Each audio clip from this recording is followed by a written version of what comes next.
రాష్ట్రంలో రానున్న సార్వత్రిక ఎన్నికల్లో 175కు 175 శాసనసభ 25కు 25 లోక్సభ స్థానాల్లో గెలుపే లక్ష్యంగా CM YS Jaganmohan Reddy party శ్రేణులకు దిశానిర్దేశం చేశారు.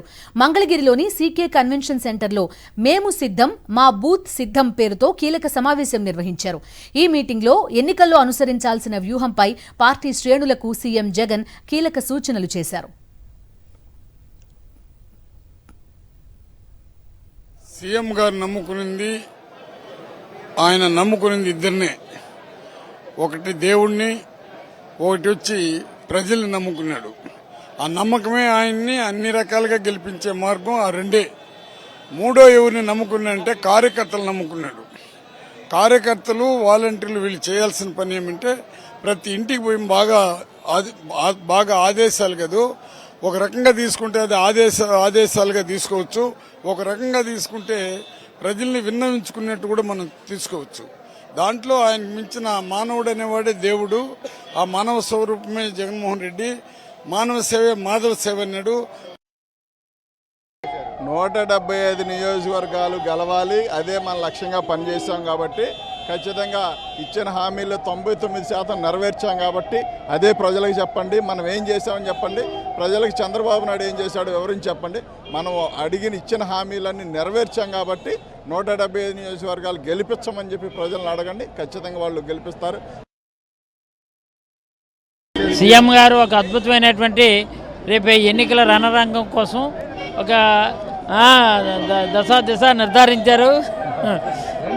దాని మీద ఎలాగా రేపు ఎన్నికలు ఈజీగా ఎదుర్కోవడం, ఒక మంచి చేసాం, ప్రతి ఇంటికి మేలు చేసాం, మేలు చేసాం కాబట్టి ఎట్టి పరిస్థితుల్లో పేదవాడికి న్యాయం జరగాలన్నా, పేదవాడికి సాయం జరగాలన్నా, రేపు భవిష్యత్తులో పేదలందరూ కూడా పేదల పక్షాన్ని నిలవాలంటే వైఎస్ఆర్ కాంగ్రెస్ పార్టీ రావాలి.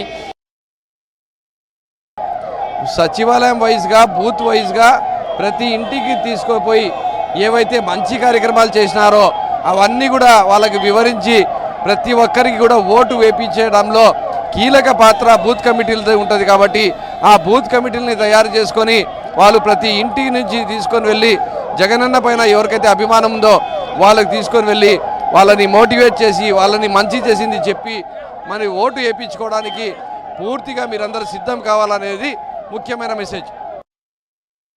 మనం అన్ని అంటే దాదాపు ప్రతి 80% మందికి మనం మంచి చేశాము, మనకు ఓటు అడిగే ధైర్యం ఉంది, హక్కు ఉంది అని చెప్పేసి ఈరోజు చాలా చక్కగా నిర్దేశం చేసి మరి ఆ నియోజకవర్గం ఈ నియోజకవర్గం అని కాదు, గతంలో చూస్తే ఓటు వేస్తేనే పథకాలు ఇచ్చేవాళ్ళు, సంక్షేమం చేసేవాళ్ళు. ఈరోజు మనం అందరికీ చేశాము. మన అధికారంలో లేనటువంటి నియోజకవర్గాల్లో కూడా సమానంగా సంక్షేమం అందించాం కాబట్టి 175కు 175 కావాలి అని చెప్పేసి గౌరవ ముఖ్యమంత్రి గారు చెప్పారు. అలాగే తెలుగుదేశం కనుక ఆ రోజు 14 నుంచి 19 మధ్య ఏ విధంగా మోసం చేసింది, ఇచ్చిన హామీలన్నీ కూడా నెరవేర్చకుండా మేనిఫెస్టోని తెలుగుదేశం పార్టీ వెబ్సైట్లోంచి ఏ విధంగా తీసేసింది అనే విషయం విశదీకరించండి, ప్రజలకు ఎక్స్ప్లెయిన్ చేయండి.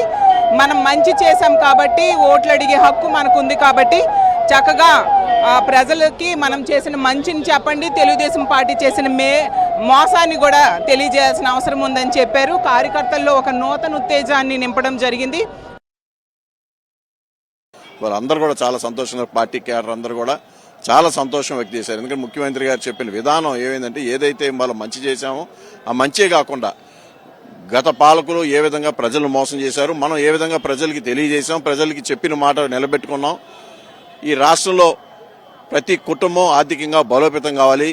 మరి ముఖ్యంగా ఈ రాష్ట్రంలో సామాన్య కుటుంబాలు, పేద కుటుంబాలు ఆర్థికంగా బలోపేతం కావాలంటే వైఎస్ఆర్ కాంగ్రెస్ పార్టీ రావాలి. ఇది ప్రతి ఒక్కటి కూడా మైండ్లో పెట్టుకొని ప్రతి ఇంటింటికి మళ్ళీ తెలియజేసి వైఎస్ఆర్ కాంగ్రెస్ పార్టీ ఓటే సిద్ధంగా ప్రతి కార్యకర్త, నాయకులు కూడా సిద్ధపడాలని చెప్పి వారు చెప్పడం జరిగింది. ఈరోజు తెలుగుదేశం పార్టీకి తీవ్రమైన యాంటీ ఇన్కంబెన్సీ ఆ పార్టీ ఓటర్లో కూడా వచ్చింది. ఇవన్నీ కలుపుకొని రానున్న రోజుల్లో 175 స్థానాల్లో కూడా వైకాపాయే విజయం సాధిస్తుంది. అలాగే 25 ఎంపీ స్థానాలు కూడా అఖండ మెజార్టీతో వైకాపాయే గెలుస్తుంది. మాకు దిశానిర్దేశం చేసిన దానిలో మనం ప్రజలకు మంచి చేశామన్నటువంటి కాన్ఫిడెన్స్తోనే మీరందరూ పోటీకి వెళుతున్నారు. 2024 జరిగే సార్వత్రిక ఎన్నికలకి మమ్మల్ని అందరినీ కూడా రాబోయే యుద్ధానికి సన్నద్ధం చేశారు. వారు పూర్తిగా దిశానిర్దేశం చేశారు. బూత్ లెవెల్ స్థాయిలో కూడా ప్రతి ఒక్కరూ 175 నియోజకవర్గం గెలుచుకునే విధంగా మా అందరికీ కూడా దిశానిర్దేశం చేశారు. ప్రతిపక్ష పార్టీకి వెళ్ళి కుట్రల్ని ఏ రకంగా ఎదుర్కోవాలో కూడా మా అందరికీ కూడా చెప్పారు. ఎందుకంటే వాళ్ళందరూ కూడా ప్రసార మాధ్యమాలతో వారికున్న టీవీ ఛానళ్ళతో ప్రజలు తప్పుదోవ పట్టించే విధంగా వెళ్తారు. తప్పకుండా దాన్ని తిప్పికొట్టే విధంగా మీ అందరికీ కూడా ఏదైతే ఎన్నికల్లో 2019 సంవత్సరంలో ఇచ్చిన మేనిఫెస్టో ఉందో ప్రతి ఒక్క హామీని మీకు నెరవేర్చి మీకు ప్రతి ఆయుధాన్ని కూడా మీ చేతికి ఇచ్చాను. ప్రజలందరి దగ్గరికి వెళ్ళండి. తప్పకుండా వైఎస్ఆర్ పార్టీని తప్పకుండా వారు స్వాగతిస్తారు, గౌరవిస్తారు అనే విధంగా మమ్మందరికీ చెప్పారు. మామల్లో నైతిక స్థైర్యాన్ని దించారు.